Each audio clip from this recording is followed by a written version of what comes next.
countries and Afghan's neighbors had made requests to participate in today's meeting. It is regrettable that their request were not granted.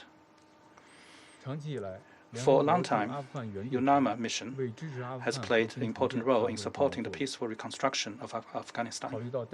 Given the current situation on the ground that has undergone major changes. We hope that the Secretary General will make proper arrangements to ensure the safety of personnel of the mission. We also look forward to the Secretary General presenting practical and actionable views and recommendations to the Security Council as soon as possible on the future UN presence in Afghanistan. Thank you, Mr. President.